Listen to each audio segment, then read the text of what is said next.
Hey YouTubers, I want to show you a problem that comes up on these Briggs & Stratton mowers with the primer bulb type carburetor. Real common.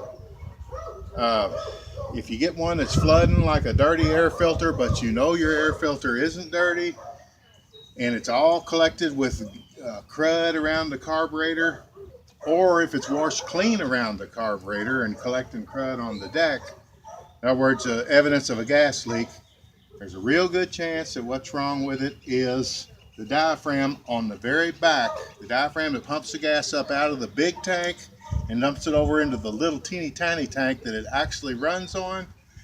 That diaphragm will suck inward because it's a plastic carburetor and it gets bowed just a tiny little bit. Not a big issue, you don't need to buy a new carburetor, but what you do is you take the carburetor and tank off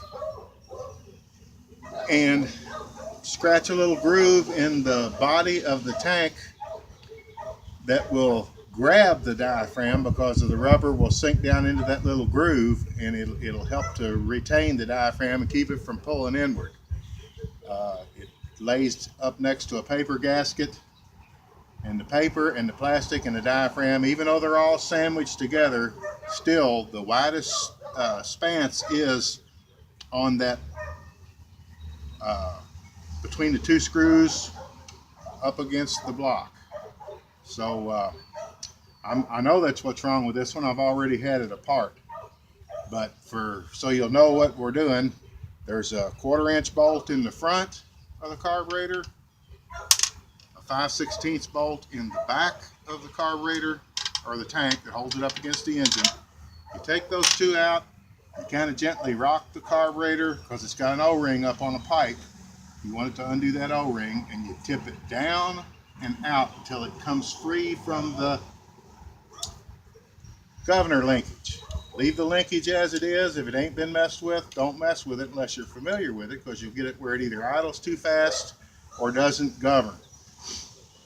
The big spring controls the governed top end speed. The little spring controls the idle speed.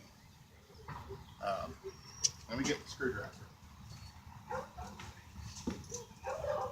I was going to shut it down to show this part, but really might as well just go ahead and do it real quick. I only put one screw back in it to make it look like it would had I not already took it apart.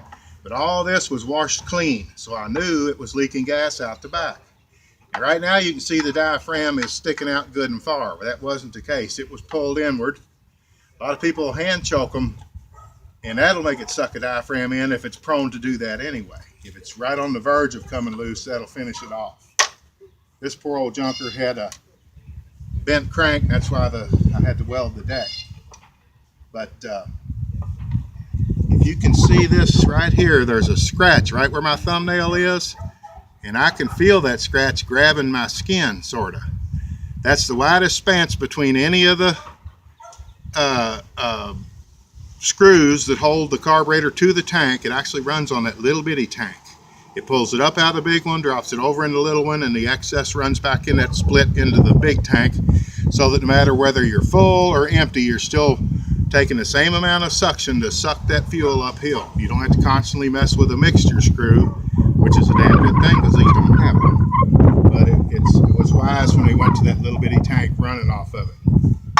In other words, you could take a thimble, fill it with gas, set it on that little screen right there, and start that dude up, and it'd sit there and run perfect until it got down low. All right, I'm going to turn the camera off. Not only did I scratch the groove back there, but I'm also going to take just the tiniest bit of crazy glue. And I know that word sounds fishy around gas, but just the tiniest bit, and glue the diaphragm to the gasket, because the gasket stays pretty well put. As long as that diaphragm is stretched out there where the little flapper covers the little hole in the tank, it's got to seal off that hole. It's a one-way check valve. Lets it come up and not go back. But that's the whole crux of it. The diaphragm sucks inward. You get that cured, you put it back together, a reverse of what I just showed you, taking it apart, and it's a done deal. So really there's no need to go any farther with this video.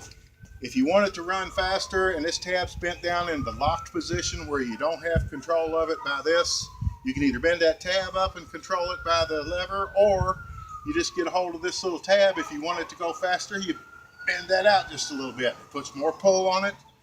The governor is basically a spring and an air vane playing tug of war. The spring's trying to speed it up, the air vane's trying to slow it down. They're constantly checking and balancing each other. That's all you got to know, and you know how a governor works. All right, that's that video. John's Motorized Bikes, or John Wade, W-A-D-E, on YouTube.